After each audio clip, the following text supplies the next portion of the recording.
Assalamualaikum warahmatullahi wabarakatuh. Jadi balik lagi dengan gue untuk asistensi ke-6 perekonomian Indonesia mengenai begitu pertemuannya dengan Pak Josi mengenai kemiskinan dan program penanggulangan kemiskinan di Indonesia. Tapi lebih lanjutnya program penanggulangan dan juga fokusnya ke pembangunan nanti yang membahas menyinggung juga mengenai pengentasan kemiskinan melalui pembangunan nasional itu akan dibahas di pertemuan 7 nanti pertemuannya yang hari Sabtu. Nah, di pertemuan kali ini kita bakal banyak bahas mengenai kemiskinan itu apa, terus perhitungan kemiskinan, ketimpangan dan lain sebagainya gitu kan, kondisi kemiskinan di Indonesia.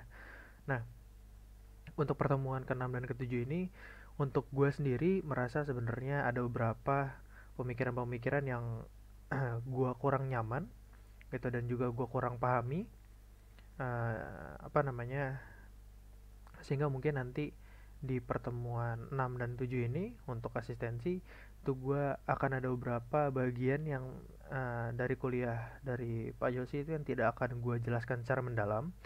Bisa teman-teman nonton aja sendiri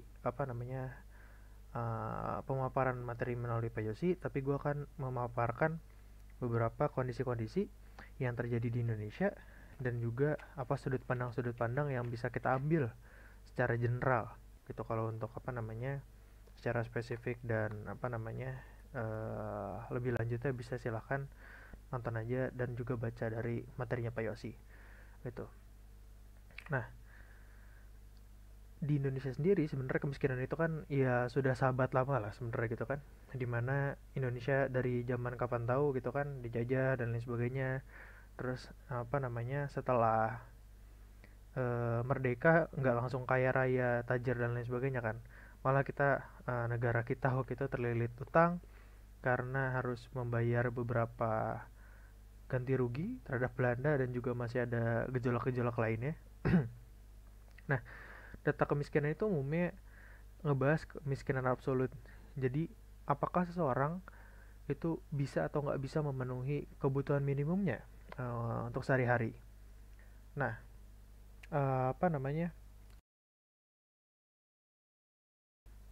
kalau misalnya dilihat, menurut BPS, seseorang yang dikategorikan sebagai miskin di Indonesia itu adalah seseorang yang uh, pengeluaran atau konsumsi per kapita per bulannya itu kurang dari Rp440.538. Artinya kalau misalnya ada sebuah keluarga isinya 2 orang, misalnya suami dan istri, pendapatannya 1 juta, berdua itu 1 juta, artinya per kapita per bulan itu 500.000, mereka belum dikatakan miskin menurut BPS. Sementara kalau misalnya kita berpikir sekarang, apalagi di kota-kota besar gitu kan, banyak dari teman-teman sekalian yang hidup di Jabodetabek, dengan 500.000 sebulan per orang itu sangat sulit gitu kan untuk memenuhi kebutuhan sehari-hari aja bisa dikatakan ya sangat sulit. Nah, si Rp440.538 ini terdiri dari apa? Dari garis kemiskinan makanan. Jadi alokasi untuk makanannya menurut BPS itu sekitar 73,75%. Sementara 26,25%-nya itu untuk konsumsi bukan makanan. Gitu. Jadi bagi orang-orang yang tidak bisa memenuhi garis minimum konsumsi untuk makanan ini segini dan konsumsi bukan makanan ini 115.000 sekian ini, sehingga konsumsi per bulan ya itu tidak mencapai Rp440.538, itu tidak dikatakan dia miskin gitu. Nah, sehingga seseorang atau sebuah keluarga dikatakan miskin apabila pendapatan per kapita per bulannya tidak mencapai nominal tersebut. Tahun lalu seingat gue itu 425.250 itu ya, karena gue asistensi PI juga. Masalahnya kemiskinan itu nggak cuma masalah konsumsi dan pendapatan aja, tapi nanti akan dikenal, dan gue sangat menyarankan untuk teman-teman membaca itu mengenai multidimensional poverty, di mana ternyata kemiskinan itu nggak cuma masalah konsumsi, tapi ada juga kemiskinan budaya dan lain sebagainya, karakter gitu juga termasuk. Nah, ini Amartya Sen dia bilang kemiskinan itu merupakan ketidakmampuan, itu tidak memiliki kemampuan untuk apa namanya mengetahui atau realize full potensial sebagai seorang manusia, kata Amartya Sen begitu. Jadi apabila seseorang apa namanya di Indonesia misalnya begitu, nah secara rata-rata dia pendidikannya bagaimana dan lain sebagainya, seharusnya dia punya potensi untuk hidup seperti apa, misalnya dengan standar apa. Tapi karena katakanlah dia apa namanya tidak bisa mengakses fasilitas kesehatan yang standar, terus juga tidak bisa mengakses pendidikan dan lain sebagainya, sehingga dia sendiri nggak tahu bahwa dia itu punya potensi sebesar apa, dan akhirnya biasanya potensi tersebut tidak digunakan.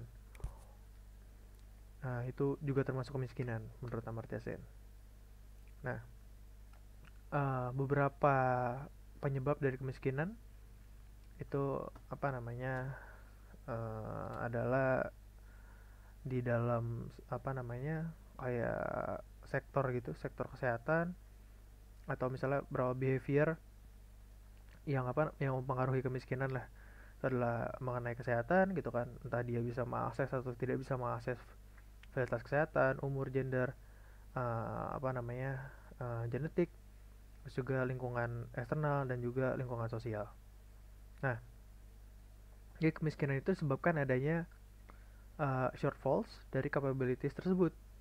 Jadi apa namanya ketika seseorang itu punya capabilities apa atau behavior gitu, dimana dia itu sehat atau enggak, umurnya berapa dan lain sebagainya, seorang itu bisa dikatakan miskin apabila dia nggak bisa mendapatkan pendidikan dasar, tidak bisa mengakses fasilitas kesehatan atau layanan kesehatan yang memadai, terus juga ada terjadinya gender inequalities, terus juga adanya ketimpangan dan adanya social stratification gitu, strata-strata sosial.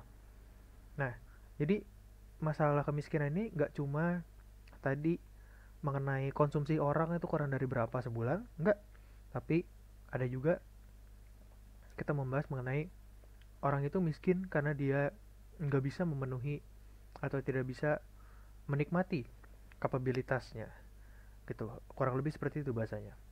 Nah, lebih jauh di sini Muhammad Yunus, Profesor Muhammad Yunus itu bilang kemiskinan itu tercipta bukan dari orang miskin, tapi dari sistem yang dibangun, institusi yang didesain, dan hukum dan regulasi yang diciptakan, yang mana tidak mendukung kelompok-kelompok orang tertentu untuk apa ya, ya untuk menjadi tidak miskin begitu, sehingga kita mengesampingkan orang-orang yang akhirnya mengalami kemiskinan, baik itu kemiskinan yang absolut tadi mengenai konsumsi atau kemiskinan-kemiskinan mengenai kapabilitas-kapabilitas ini. Nah, pada perkuliahan disampaikan bahwa Soekarno bilang negeri kita ini kaya gitu kan, terus apa namanya gali bekerja, terus apa namanya ya Indonesia merupakan negara kaya yang bisa dimanfaatkan, intinya seperti itulah. Sementara Mahatma Gandhi bilang bahwa bumi ini sebenarnya menyediakan hal yang cukup, apa namanya pemenuh kebutuhan yang cukup untuk kebutuhan seluruh orang, tapi tidak dapat memenuhi kerakusan atau misalnya nafsu semua orang. Jadi bisa memenuhi kebutuhan tapi tidak keinginan. Nah, uh, mungkin untuk teman-teman itu gue juga menyarankan kalau misalnya tertarik silahkan ambil ilmu ekonomi syariah di pengantar. Di awal-awal kuliah pengantar itu disampaikan juga mengenai pandangan ekonomi syariah mengenai kelangkaan. Jadi yang gue pelajari yang disampaikan oleh dosen gue waktu itu adalah konsep kelangkaan ini sebenarnya bisa dikatakan kurang diterima di ekonomi syariah, karena apa namanya di dalam firmannya Allah itu bilang bahwa telah disediakan di bumi ini segala sesuatu bagi manusia dan bisa memenuhi kebutuhan gitu kan. Tapi yang terjadi sekarang di mana ada orang yang apa namanya uh, masih masih banyak orang yang miskin dan apa namanya banyak orang yang kelaparan dan lain sebagainya, itu apa namanya, bukan karena ketidakcukupan, tapi adanya apa ya, kayak seperti misalokasi gitu, dimana di satu sisi dunia kebanyakan makanan tapi di satu sisi lainnya apa namanya, ada kelangkaan gitu kan, sehingga timbul kelaparan dan lain sebagainya. Ya itu gambaran besarnya lah mengenai ya apa yang gue pelajari. Nah, terus kemudian ada yang dikatakan sebagai kemiskinan absolut dan kemiskinan subjektif. Apa kemiskinan absolut, jadi Anda secara absolut adalah orang miskin gitu. Itu adalah ketika Anda uh, tidak dapat memenuhi kriteria yang telah ditetapkan oleh institusi tertentu. Jadi secara absolut lu nggak bisa mengelak bahwa lu itu miskin gitu. Misalnya kalau tidak bisa memenuhi kriteria A, B, C, D, F, G. Nah, tapi ada juga yang dikatakan sebagai kemiskinan subjektif. Seseorang itu dikatakan miskin ketika ia merasa miskin, diukur melalui beberapa dimensi. Nah, jadi kalau misalnya ada orang nih yang menurut sebuah institusi, katakanlah institusi ini pemerintah, Anda miskin gitu kan, tidak memenuhi kriteria A, B, C, D, F, G. Tapi dia tidak merasa miskin gitu. Misalnya, oh saya bahagia aja sih bisa makan tiap hari dan sebagainya. Secara subjektif dia tidak miskin. Sementara katakan ada orang yang tidak miskin, bahkan bisa dikatakan menengah atau kaya, tapi rasanya kurang terus dan dia tidak bersyukur, ngegerutu dan lain sebagainya, itu bisa dikatakan sebenarnya dia miskin melalui subjektif dianya gitu, point of view dia, dia ini apa namanya, miskin. Nah, apa namanya, selain itu juga ada pembahasan mengenai kemiskinan relatif, uh, di mana kemiskinan relatif itu kita seperti namanya, kita membandingkan relatif terhadap sebuah kelompok tertentu. Jadi apa namanya, oh Anda adalah 10 orang termiskin di dunia misalnya gitu, atau misalnya 10 orang 10% termiskin di Indonesia misalnya seperti itu. Nah, mungkin sebenarnya kalau menurut standar dunia Anda sudah tidak miskin gitu, dan Anda tidak merasa miskin. Tapi kalau dibandingkan dengan orang-orang di sekitar Anda merupakan 10% paling miskin gitu. Jadi istilahnya kalau mau merasa kaya menurut relatif gitu kan, ya bertemanlah dengan orang-orang miskin. Tapi kalau mau dibilang miskin, ya bertemanlah dengan orang-orang kaya, seperti itu kan. Jadi kita ketika membandingkan, Anda akan menjadi miskin gitu. Ketika lingkungan Anda itu orang-orang kaya. Nah, uh, sini ada beberapa berita yang pasti lu udah sangat sering dengar mengenai kondisi kemiskinan di Indonesia. Apa namanya? Ini waktu 2018, dan ini sangat digencar-gencarkan apalagi mau pemilu gitu kan. 2019 itu mau pemilu. Itu dibilang bahwa pertama kali tingkat kemiskinan itu satu digit katanya, kurang dari 10%. Terus tingkat pengangguran terbuka di Indonesia tahun 2018 juga sekitar 5% gitu. Ini dari Februari dan ini Agustus 2018. Ya bisa dikatakan terendah sepanjang sejarah gitu, secara apa namanya, kurang lebih seperti itu.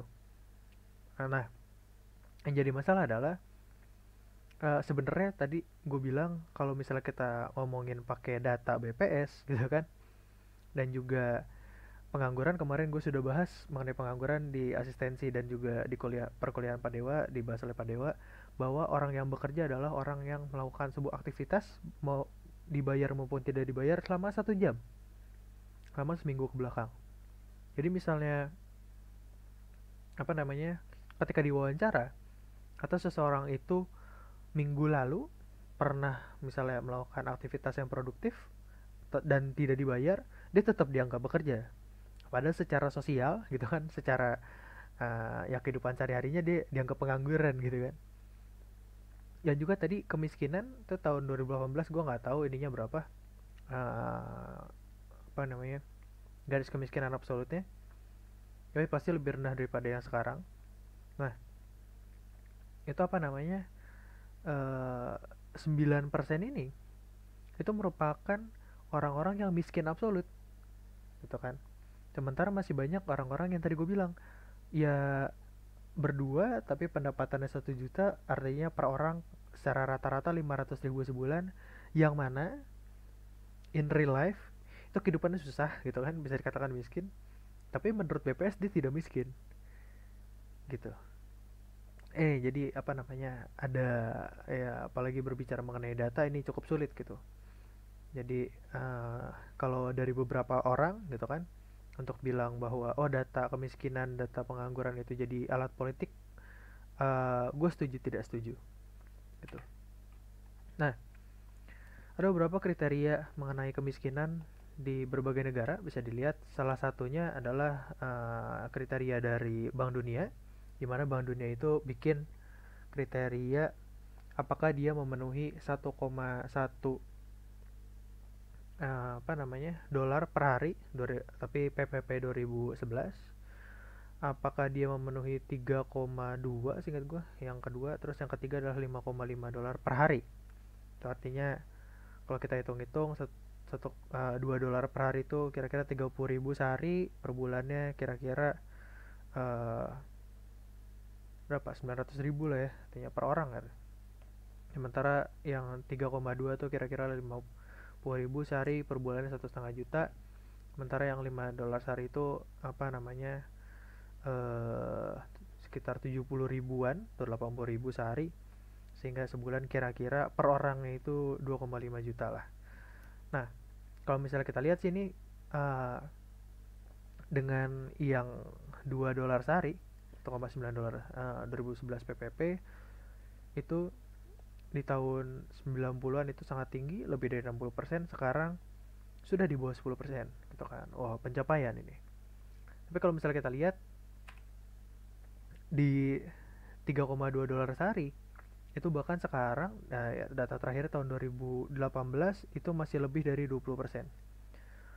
Jadi masih ada sekitar 50 juta orang lah ya, kira-kira 50 juta orang di Indonesia yang hidupnya per orang dari keluarganya itu secara rata-rata kurang dari ya sekitar ya 1 juta sebulan lah.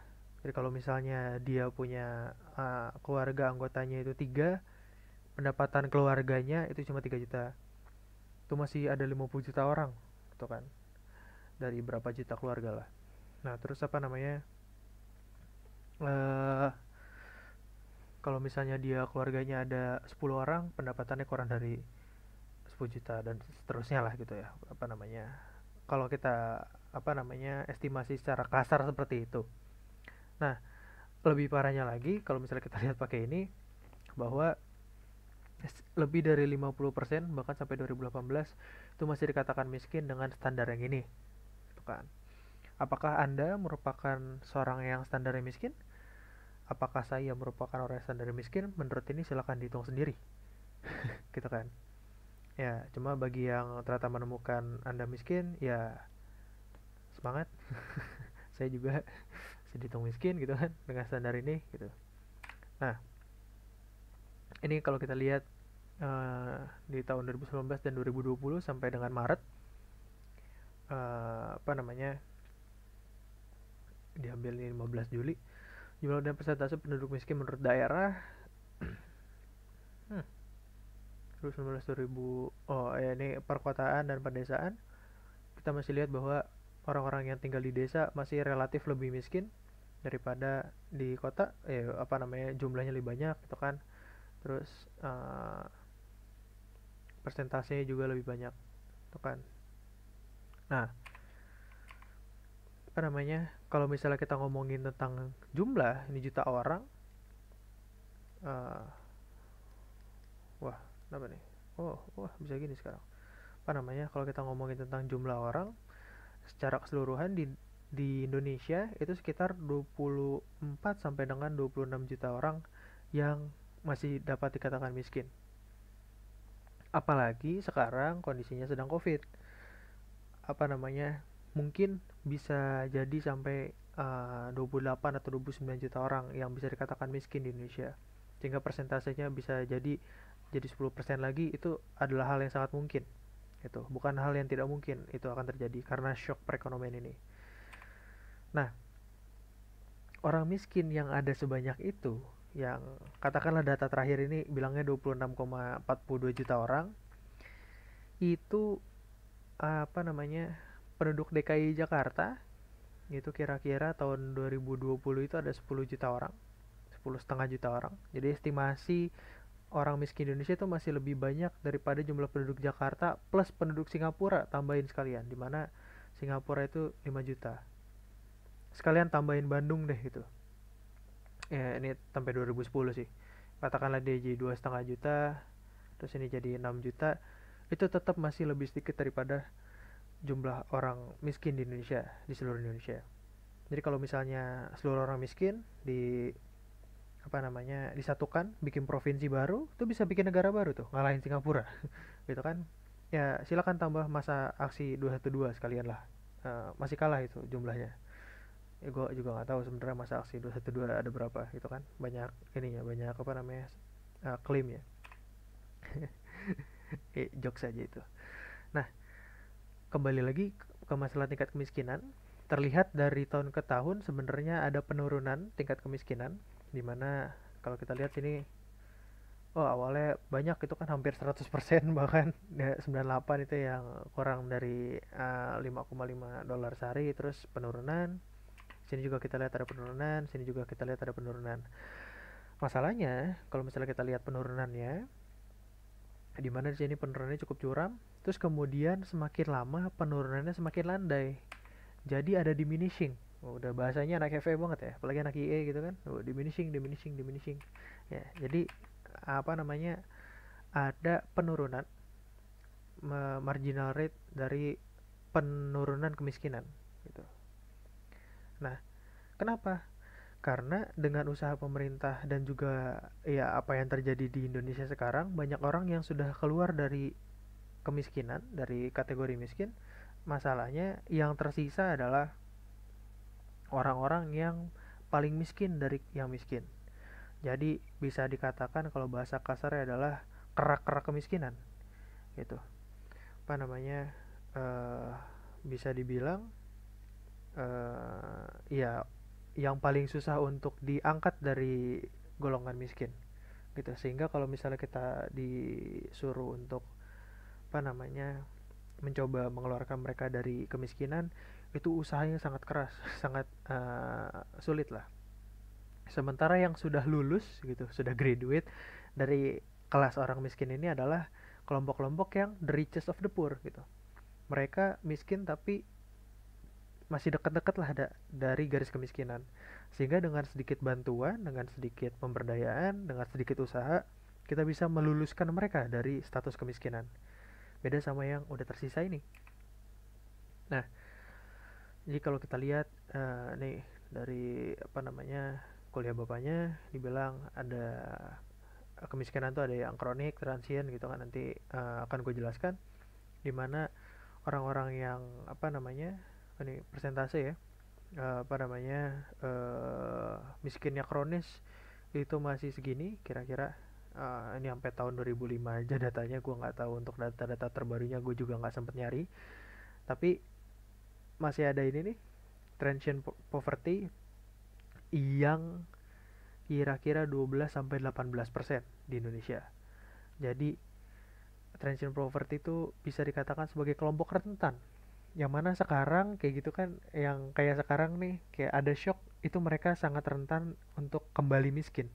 Gitu. Ya kayak, "Woi, gue nggak miskin." Terus tiba-tiba ada sesuatu, tiba-tiba, "Oh, gue miskin lagi." Gitu.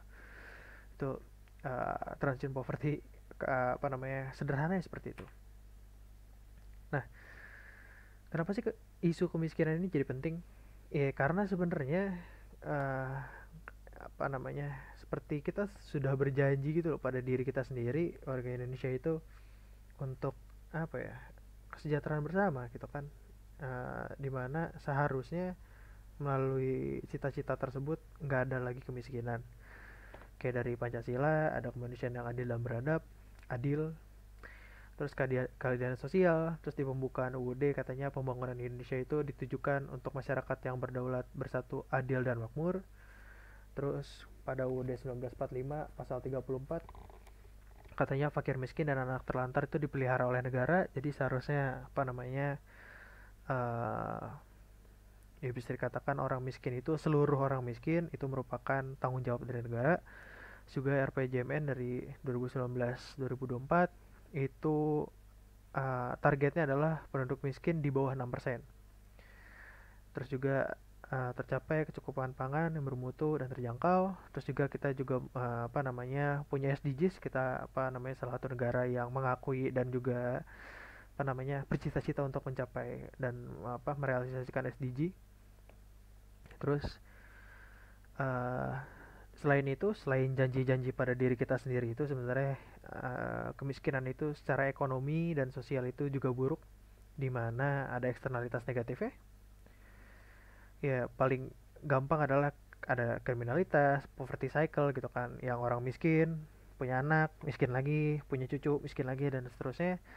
Dan juga ada social cost dalam bentuk subsidi dan bantuan, di mana banyak sumber daya yang terbuang untuk mengatasi kemiskinan ini gitu, untuk ngurusin masalah kemiskinan ini. Dimana seharusnya kalau nggak ada kemiskinan ya nggak ada keperluan untuk penanggulangan kemiskinan gitu kan. Jadi kita nggak usah buang-buang tenaga lah gitu, nggak buang-buang tenaga, nggak buang-buang waktu, nggak buang-buang usaha gitu. Nah, upaya pengentasan kemiskinan itu merupakan barang publik. Kenapa? Karena tidak menguntungkan, ya kan? Tidak mungkin usaha pengentasan kemiskinan itu menguntungkan bagi sektor swasta, jadi harus dilakukan oleh pemerintah. Jadi ketika kemiskinan itu sebaiknya dihapuskan, sebaiknya nggak ada orang miskin, tapi karena upaya pengentasan kemiskinannya itu adalah barang publik, public goods, tidak menguntungkan karena ya utamanya dia adalah uh, unexcludable gitu kan, non excludable, ya jadi yang harus melakukannya pemerintah lah akhirnya gitu kan. Nah, ini SDG yang SDG itu kan tujuannya itu di tahun 2030 ya, itu kita pengen menghapus kemiskinan, mengakhiri kelaparan. Terus kalau kita ngomongin secara ekonomi aja ya, pekerjaan yang layak dan pertumbuhan ekonomi, mengurangi ketimpangan, juga mana lagi, udah paling itu. Nah, tapi kalau kita lihat juga kalau kita ngomongin multidimensional poverty, ketika kita bicara multidimensional poverty, sini ada juga membahas mengenai kesehatan, pendidikan, kesetaraan gender yang tadi kita bahas gitu kan.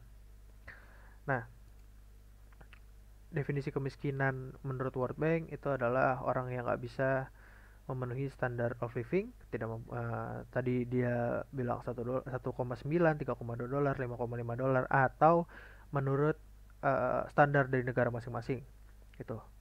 Ya kalau di Indonesia tadi tahun 2020 itu 400 sekian lah, 430 kalau nggak salah, 440 gitu kan. Udah lupa lagi gue. Nah, terus bisa didefinisikan juga sebagai kesenjangan dari kehidupan yang sejahtera. Kalau menurut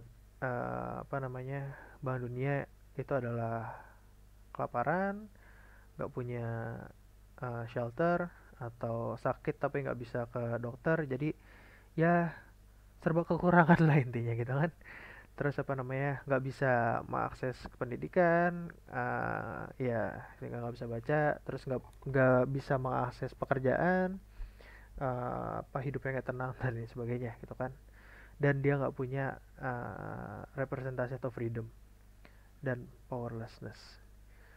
Tapi menurut PBB itu lack of basic capabilities. Menurut BPS tadi kebutuhan dasar, kecukupan kalori 2100 kilokalori per hari, dan non makanan tadi sudah di ini ada 70 sekian persen dan 20 sekian persen, itu sehingga jadi 400 sekian ribu tadi itu kan, yang dibikin oleh BPS untuk 2020. Dan menurut BKKBN ada di sini uh, pendekatan kesejahteraan keluarga, ibadah, makan, pakaian, rumah, dan sarana kesehatan, keluarga prasejahtera dan sejahtera satu. Nah, bisa dibaca aja apa yang dimaksud dengan keluarga prasejahtera dan keluarga sejahtera satu. Nah, ini tadi kemiskinan absolut dan kemiskinan relatif. Kalau kemiskinan relatif itu kita ngebahas mengenai ketimpangan, itu dimana lu lebih buruk dibandingkan dia gitu kan, sehingga timpang pembagian kesejahteraan atau apa namanya pendapatannya, dimana status ekonomi atau kesejahteraan seseorang dibandingkan, kita bandingin gitu kan, untuk teman-teman yang nggak insecure dan tidak suka dibandingkan silahkan apa namanya mundur. Nah, dibandingkan dengan orang lain, dan juga dinamakan sebagai distribusi pendapatan atau pemerataan. Nah, tadi kalau kemiskinan absolut, ya tadi lu tidak bisa mengelak bahwa, Anda miskin kalau menurut klasifikasi A, B, C, D, E. Tidak bisa memenuhi ini. Tapi kalau kemiskinan relatif tuh kita bahas, bahkan kalau misalnya dikatakan lu tidak miskin gitu, tapi lu relatif lebih miskin dibandingkan bla bla bla siapa gitu kan.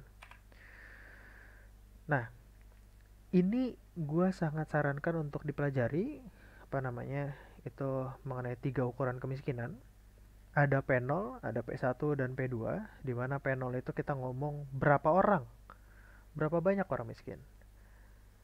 Kalau P1 poverty gap, seberapa jauh orang ini miskin daripada uh, dia berada di bawah garis kemiskinan. Jadi kalau tadi 400 berapa 430.000 lah ya gitu kan. Nah, katakanlah dia 400.000 pendapatan per kapitanya, artinya poverty gapnya bagi orang tersebut aja itu adalah 30.000 sekian tadi gitu kan, yang belanja ke belakangnya terserah lah. Nah, apa namanya, jadi dengan lu tahu poverty gap, kita sebenarnya tahu nih berapa jumlah anggaran minimum yang diperlukan untuk mengentaskan kemiskinan. Jadi kalau kita tahu nih poverty gap seluruh orang di Indonesia, seluruh orang miskin di Indonesia itu berada di bawah garis kemiskinannya berapa, ditanya nih satu-satu, lu kurang berapa, lu kurang berapa, lu kurang berapa, tambahin semuanya, 25 juta orang tadi uh, di bawah garis kemiskinannya berapa, ditambahin. Itu kan sebenarnya kayak kalau pemerintah nih bawa duit gitu kan, lu kurang berapa, kurang 10.000 pak, dikasih 10.000, kurang berapa, kurang 20.000 pak, dikasih 20.000, dan seterusnya. 25 juta orang itu dikasih santunan segitu sesuai, orang tersebut jadi tidak miskin, ya kan. Jadi itu adalah anggaran minimal dengan asumsi bahwa alokasinya itu sempurna 100% tepat sasaran gitu ya, yang butuh 10.000 dikasih 10.000 dan seterusnya, apa namanya, untuk mengentaskan kemiskinan di Indonesia, ya di sebuah negara lah gitu. Nah, apa namanya, tapi ya itu kan tadi ininya apa namanya pengertian di poverty gap ya. Tapi kenapa nggak seperti itu ya, karena biayanya sangat tinggi lah. Katakanlah poverty gap cuma 10.000 per orang kali 25 juta orang untuk tiap bulannya, itu kan juga ngos-ngosan ya biaya ini. Cetak duit ntar inflasi. Nah, ada juga yang terakhir itu P2 adalah poverty severity. Jadi kita lihat apakah ada ketimpangan di antara kelompok yang miskin. Jadi bahkan di kelompok yang miskin ini kan ada yang relatif lebih dekat ke garis kemiskinan, ada yang jauh gitu kan. Nah, sejauh apa ketimpangan di antara mereka ini sendiri gitu. Nah, ini rumusnya. Jadi uh, ini adalah misalnya kalau P1 ini ini kita ganti alfanya, kita ganti jadi pangkat 1, kalau 0 pangkat 0, 2 jadi pangkat 2, seperti itulah. Nah, dimana EI ini adalah si apa namanya pengeluaran per kapita per bulan yang berada di bawah garis kemiskinan, sementara Z-nya itu adalah garis kemiskinan. Jadi kalau misalnya apa namanya kita bahas si garis kemiskinan tadi 430.000 lah gitu. Sementara kita ini apa namanya katakan dari 400.000, ininya 430.000 lagi. Kalau kita apa namanya kita pangkatin 0, jadinya kan nilainya 1 ya, gitu kan, nilainya 1. Terus kita jumlahin nih data semua orangnya, jadinya kan ya 1 dikali dengan jumlah orang miskin adalah jumlah orang miskin tersebut kan, per jumlah penduduk. Jadi kita cuma pengen tahu berapa persen sih penduduk miskin di Indonesia gitu doang. Itu kalau misalnya pangkat 0. Tapi kalau sudah pangkat 1, itu kita udah nyari yang namanya poverty gap, dimana kita pengen tahu apa namanya sejauh apa sih penduduk defisit miskin terhadap garis kemiskinan. Jadi misalnya, oh 30.000 per 430.000 itu berapa persen gitu kan di pangkat satu, terus ditambahin semua orang kurangnya berapa gitu kan. Nah, jadi kita tahu nih apa namanya, oh kurang lu segini, kurang lu segini, kurang lu segini, dan seterusnya. Sementara kalau di pangkat 2 itu kita bisa lihat poverty severity-nya, indeks keparahan kemiskinan. Kalau mau gampang kita lihat contohnya di sini, dimana kalau kita lihat kalau garis kemiskinannya itu 100.000 seingat gue di sini ya. Eh, nggak ada infonya di sini ya. 100.000 seingat gue. Nah, dimana kita lihat sini ada 6 orang yang tidak miskin gitu, dia konsumsinya itu 250 sampai 105, sini 200 sampai 100 ribu, ya mereka tidak miskin nih, 6 orang ini nggak usah diabaikan saja. Nah, sekarang dimana siapa namanya orang ke 7, 8, 9, 10, 4 orang ini kayak gini, kalau kita cuma ngomongin P0, hasilnya nanti ya 75.000 dikurangi apa namanya, kurangi 100.000 dikurangi 75.000 itu kan, misalnya ini orang ketujuh ya, 100.000 dikurangi 75.000 per 100, tapi kemudian di pangkat alfa kan, pangkat 0 jadi celah 1, ini pun begitu, 100 dikurangi 50 per 100 jadinya 50 per 100, di pangkat 0 1 1 1 jadinya 4 4 per 10. Jadi ada, kita bisa bilang bahwa 40% orang di antara 10 orang ini, baik di daerah A maupun daerah B, itu mereka miskin gitu.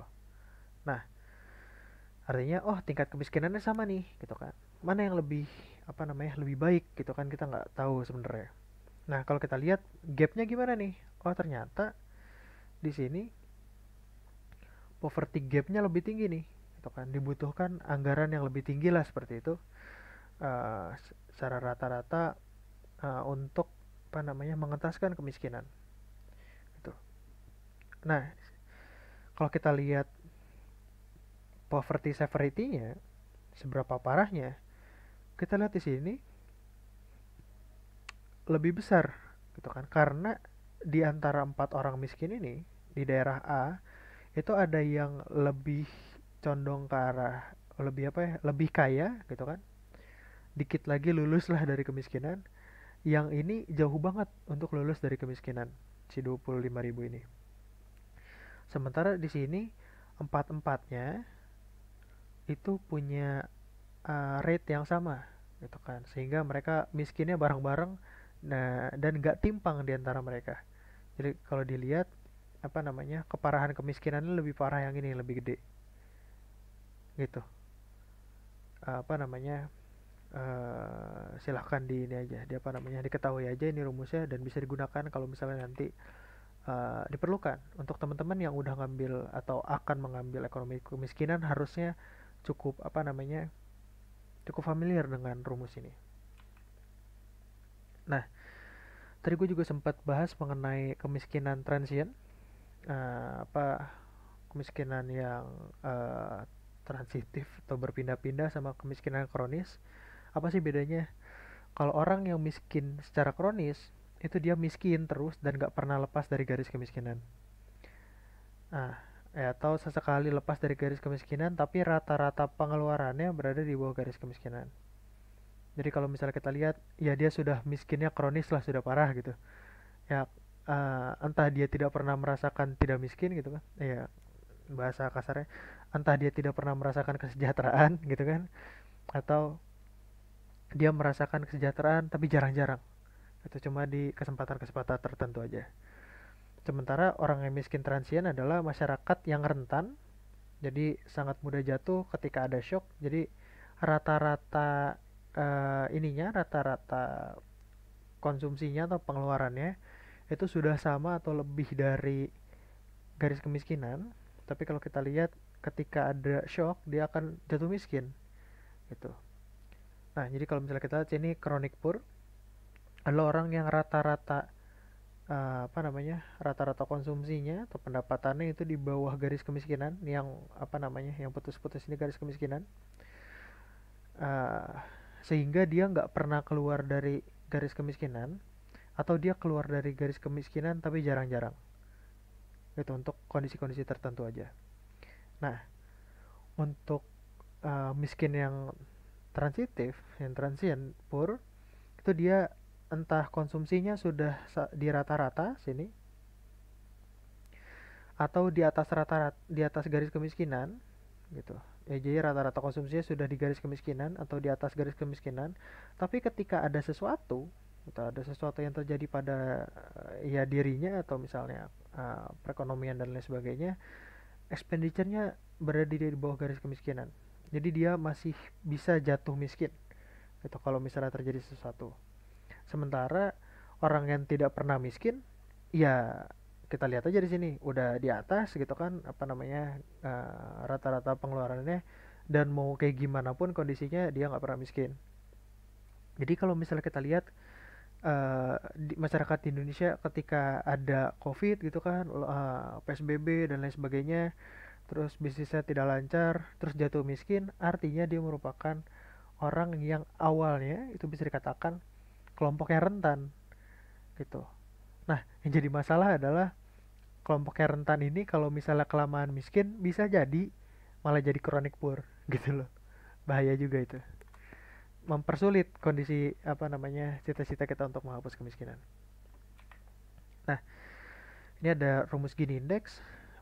Ini juga gua sangat sarankan untuk teman-teman, silahkan di apa namanya dipelajari untuk menghitungnya.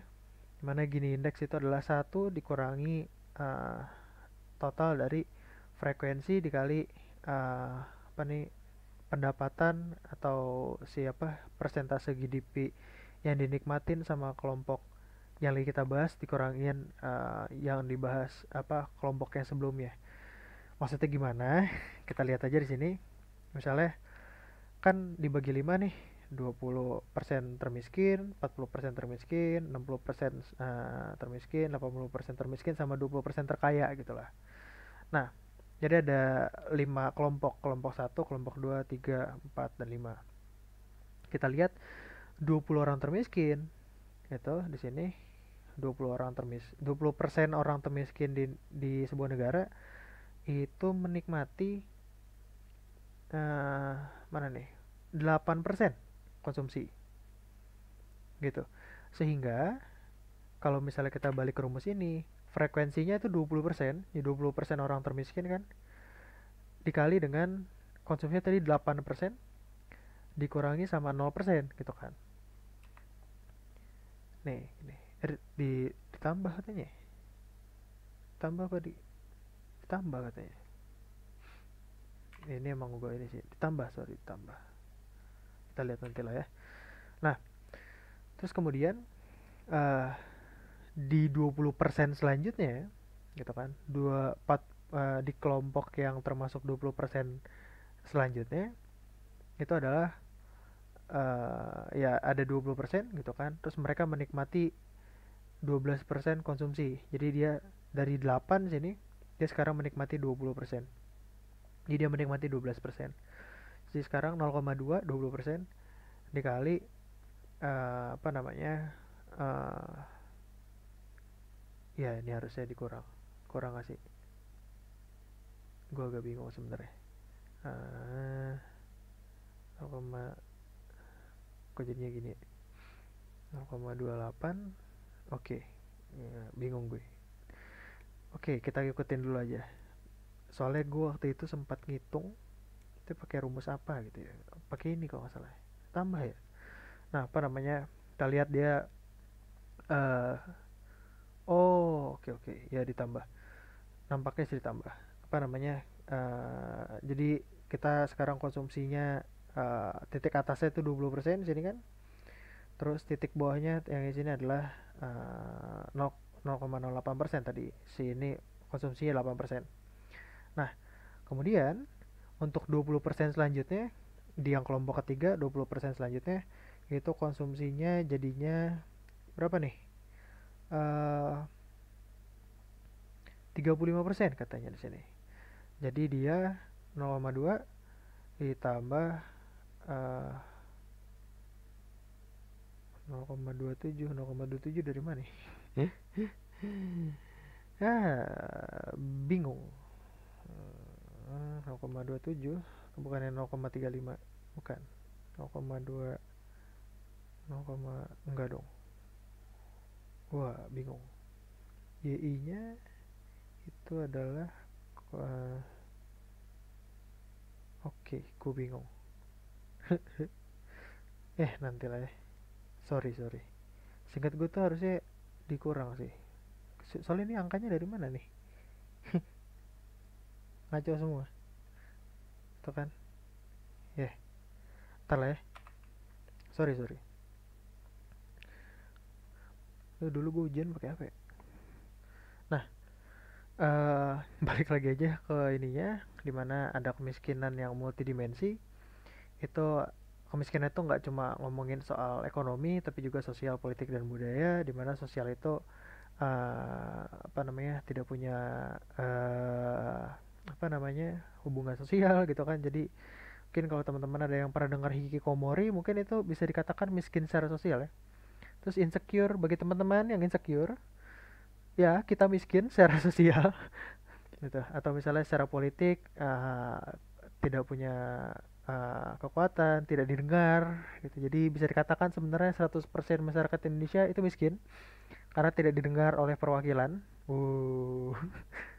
Dan juga secara budaya itu kalau misalnya low education, low self esteem, dan juga uh, ke, bisa gue katakan sebenarnya kebebasan berbudayanya itu dibatasi gitu.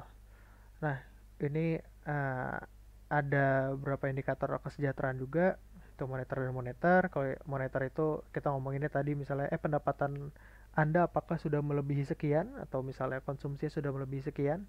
Kalau udah lebih artinya Anda tidak miskin, kalau belum ya Anda miskin gitu kan. Terus ada indikator non moneter, itu morbidity gitu kan, apakah lu jadi mudah sakit atau enggak. Terus rasio penduduk terhadap dokter, jadi berapa dokter per 1.000 penduduk gitu kan. Itu apa namanya, miskin dalam sektor kesehatan gitu kan.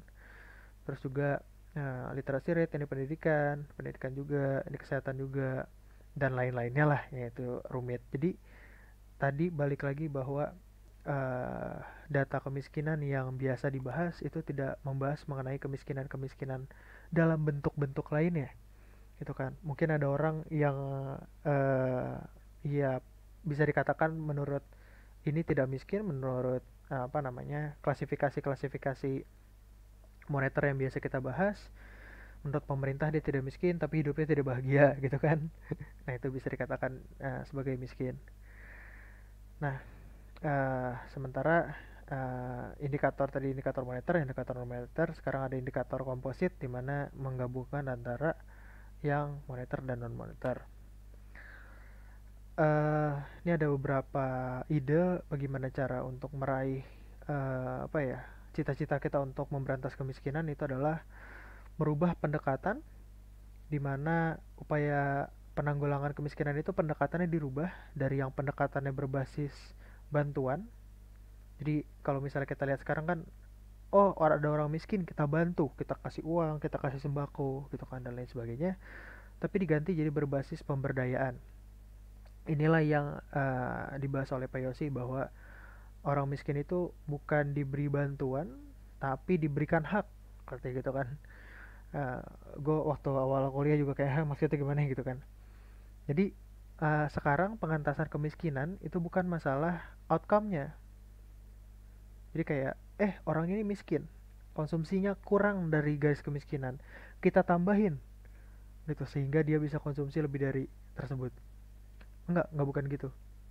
Tapi kita cari dari akarnya. Itu kan, jadi kalau misalnya lu memberantas hama, atau misalnya mau apa namanya, motong rumput biar rumputnya ini nggak tumbuh lagi, ya jangan cuma dipotong rumputnya tapi dicabut dari akar-akarnya gitu kan, analoginya. Dimana pemenuhan hak-hak dasar bagi kelompok miskin menjadi tujuan sehingga dia bisa lulus dari kemiskinan secara mandiri. Dengan demikian kemiskinan dapat diharapkan diselesaikan dengan tidak hanya di jangka pendek saja tapi juga di jangka panjang. Jadi ketika kelompok-kelompok miskin ini apa namanya, misalnya kita ngomong ini kemiskinan absolut aja gitu kan, dia nggak pendidikannya rendah gitu kan, kesehatannya apa namanya, kesadaran mengenai pentingnya kesehatan itu masih rendah dan lain sebagainya, ya kita ini dong, kita didik ini penting loh gitu kan, kalian sekolah gitu kan, apa dibantu apa namanya, bertani dikasih lahan dan lain sebagainya. Itu menjadikan dia bukan cuma sekedar gua keluar dari garis kemiskinan dengan memanfaatkan bantuan konsumsi dari pemerintah, enggak, tapi dia bisa menjadi pribadi yang lebih baik gitu kan, dia berkembang sebagai seorang manusia, dan dia bisa apa ya, iya secara mandiri lulus dari kemiskinan lah gitu, bahasa gue lulus ya graduate ya kayak JKT48 ya, apa namanya ya, dia bisa keluar dari kemiskinan itu gitu. Sehingga apa namanya, awalnya gue nggak ngerti cara berusaha, sekarang gue bikin sebuah usaha, sekarang gue tidak miskin gitu. Dulu gue bodoh, sekarang setelah gue sekolah gue bisa bla bla bla bla, sehingga gue sekarang tidak miskin gitu. Jadi bukan masalah dia konsumsinya kurang, dia pendapatannya kurang, kita kasih bantuan, bantuan dalam bentuk uang, dalam bentuk sembako, enggak gitu. Jadi kita apa namanya, mengembangkan manusianya sehingga dia apa namanya, itu apa namanya, masalah-masalah utama dan penyebab-penyebab kemiskinannya itu yang kita berantas gitu. Kayak petani, petani miskin-miskin aja, iya pak, kayak orang kebunnya cuma segini-gini aja gitu kan, hasilnya dikit, saya mau jual gimana gitu kan, dibantu apa namanya, kasih modal gitu kan, terus dia apa namanya bisa punya kebun yang lebih luas dan lain sebagainya. Itulah maksud dari Pak Yosi itu, yang gue tangkap mengenai apa namanya, hak, bukan outcome gitu. Nah, sebenarnya untuk materi apa namanya, asistensi gue cuma sampai situ apa namanya. Tapi kalau misalnya tadi kan ada masalah di mengenai ini ya, indeks gini, nanti gue akan cari dan gue akan bikin ininya, bikin rangkumannya, gue akan share di link gue, ya link PI lah gitu. Apa namanya, silakan ya teman-teman belajar, karena apa namanya, ini cukup penting. Dan gue mohon maaf karena bisa dilihat ini apa namanya agak dadakan gue ngerekamnya, jadi karena kemarin gue juga nyangka ujiannya paper, gue cuma bikin materinya aja, terus kemudian gue belum nggak sempat bikin videonya karena gue juga ngurus di PE, dan juga gue masih ngurus beberapa ujian di gue dan tugas lain sebagainya. Jadi gue mohon maaf bagi teman-teman, apa namanya, semangat ujiannya, semangat belajarnya. Terus apa namanya, sampai jumpa di video selanjutnya yang akan gue rekam abis ini sebenarnya. Ya terima kasih. Wassalamualaikum warahmatullahi wabarakatuh.